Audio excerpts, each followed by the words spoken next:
Hello everyone, welcome back to our channel. Today we bring you an important update on the ongoing controversy surrounding the Tirumala temple Laddu Prasad.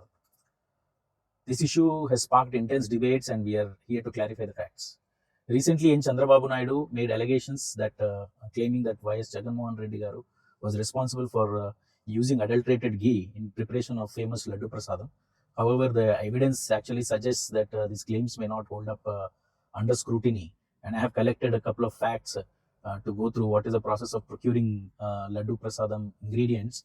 And at the end of the video, please stay back and watch a couple of questions that are raising around this controversy. Now, the Tirumala Tirupati Devasthanams, or TTD as it is called, it is governed by a board that includes members from various political parties. Notably, many members on the purchasing committee constituted by the TTD during the YSRCP regime were from BJP and TDP parties. In fact, those are the people who are currently serving as ministers in the present NDA government in Andhra Pradesh. Did you know that? Now let's go back to what TTD does on a day-to-day basis in Tirumala temple.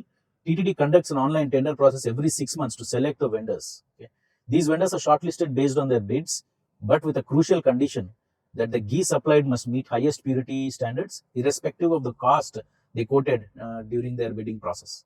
Now let's break down the strict quality control process that TTD follows to prove that the allegations made by Mr. Chandrababu Naidu are baseless and they are just political allegations. Now let's go to the quality certification. Okay, each tanker of ghee leaves the factory with a certificate from a recognized laboratory, and once it arrives at Tirupati, once the tankers arrive in Tirupati, they undergo additional quality checks. Three random samples are collected from each tanker that arrives at Tirupati, and if even one of the sample fails to meet the standards, the entire tanker is rejected. That is the general process that is followed. Even during TDP regime, around 14 tankers were rejected when they failed to meet the quality standards at Tirupati. Only when all the samples pass the test, the ghee is allowed into the kitchen for preparation of the revered laddu. So even if there are two samples that came out positive or prove that the ghee is 100%, but even if one sample out of the three turns out to be not up to the mark, the entire tanker is rejected. Now let's talk about this AR Dairy Foods Private Limited, which is now blacklisted and had its tanker rejected before it even reached the temple. It's important to note that AR Dairy did not supply even a single tanker during the YSRCP regime. Did Mr. Naidu mention this? No. Their involvement actually began only in July 2024 when they sent their first tanker after Naidu took office and after he has appointed the EO, Mr. Shamala Rao. Now let's look at the timeline of the key events. Okay? Now I'm not saying that these are connected, but I will let you guys decide what's happening.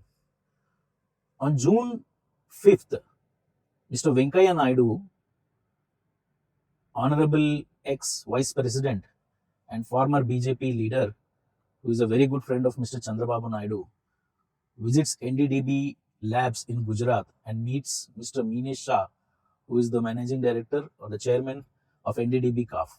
That's totally unrelated to this.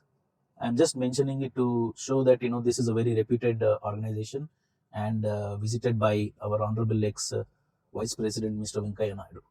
Now come back to this story. On July 6th, 2024, Mr. J. Shamala Rao, the newly appointed executive officer of TTD, met with NDDB CAF chairman Minesh Shah in Tirupati. That is one day before the sample was sent for testing in NDDB. The ghee sample from the rejected tanker was sent for testing on July 7, 2024.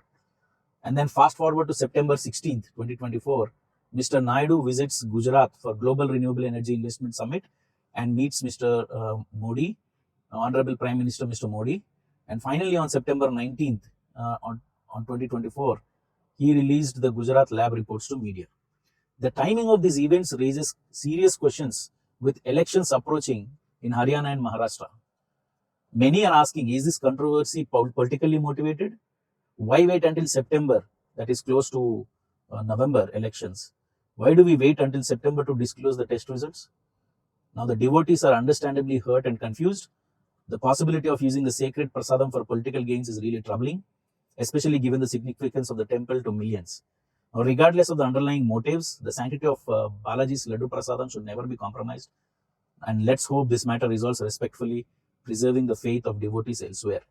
And it is proven that despite of so many controversies, the faith of millions of devotees in Lord Balaji has not dwindled even a little bit. Hinduism is ever strong, and the love between different religions in Andhra Pradesh has not taken a hit at all because of this controversy. Now, when YSRCP requested for a CBI inquiry, in fact, it demanded for a CBI inquiry or an inquiry through a sitting judge, for reasons unknown, the government is not accepting to that, and they are only constituting a seat that is under the control of Mr. Chandrababu Naidu, and it is as good as they sit when Chandrababu Naidu asks them to sit, they stand when Mr. Chandrababu Naidu garu asks them to stand. So YSRCP is strongly demanding, and the devotees are also demanding a thorough investigation be done, and we are hoping that this proves to be a false allegation and not the reality. As you know, the strict protocols in place to ensure that only 100% pure ghee is allowed into the temple premises proves beyond doubt that there has been no adulteration in the laddu. It is a common practice that if a tanker sample in a tanker does not meet the expectation, it is sent back and never used in preparation of the laddu. Now, putting all of this behind, and they're trying to brush it under the rug, and now the next controversy has surfaced, and they're asking for Mr. Jagan Reddy to sign a declaration to enter the temple, whereas in 2019 and 2024, between that time, Mr. Jagan Mohan Reddy visited the temple along with Mr. Modi, and nobody dared to ask that he should sign a declaration, and something that was not a problem at that time suddenly became a controversy now. And they are saying that that they would not allow Mr. Jagan Mohan Reddy enter the temple now. So I leave the decision to your discretion, and I would urge all the Hindu devotees not to fall prey to such religious political games, and make a decision of your own, and have faith. And I'm sure that millions of Hindus' faith is not disturbed because of these political allegations. Thank you for joining us today. Stay informed and engaged. Don't forget to like, share, and subscribe. And please add your comments. That really helps us get more inputs from you. And please stay tuned for more updates on significant topics like this one. Thank you all.